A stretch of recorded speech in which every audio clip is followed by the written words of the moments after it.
I'm disappointed that the Chief Whip Simon Hart, with the support of the Prime Minister, has chosen to suspend me as a member of the Conservative Parliamentary Party.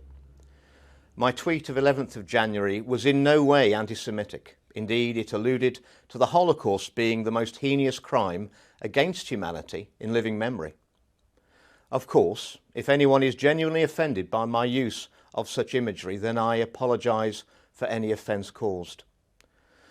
I wholeheartedly refute any suggestions that I am racist, and currently I'm speaking to a legal team who will commence action against those who have led the calls suggesting that I am. Indeed, the Israeli doctor I quoted in my tweet has stated that there was nothing at all anti-Semitic about the statement.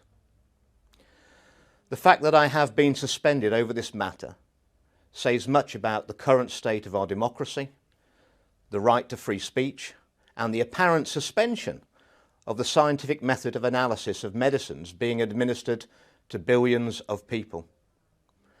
As I've consistently maintained, there are very reasonable questions to be asked about the safety and effectiveness of the experimental mRNA vaccines and the risks and benefits of these treatments. There are reasonable questions to ask of a government that is considering extending the use of these experimental vaccines to children as young as 6 months of age. These, ladies and gentlemen, are babies. There are reasonable questions about the side effects of mRNA vaccines, especially when we know categorically that the current risk of harm to most of the population, and especially young people, from COVID-19 is minuscule. We have a government who indemnifies vaccine manufacturers from claims against the harms caused by their products, and a government who, it appears, actively look to remove MPs who raise questions about those harms. I was saddened to hear yesterday of my suspension, but I'm not downhearted. I've received huge support from ordinary people, medical workers who are too intimidated to speak out, and of course from those who've experienced vaccine harms themselves or to a loved one.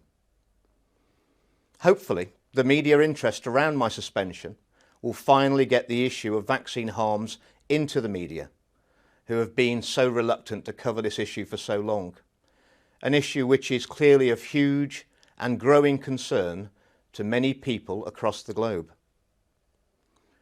Reasonable questions about the safety and effectiveness of mRNA vaccines must continue to be asked, and I will continue to ask them.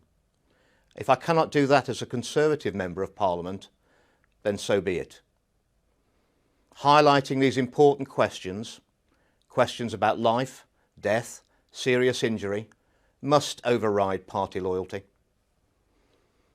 I owe that not only to my constituents in North West Leicestershire, but also to the wider British public, and especially to our children and young people, who are the very future of our great nation.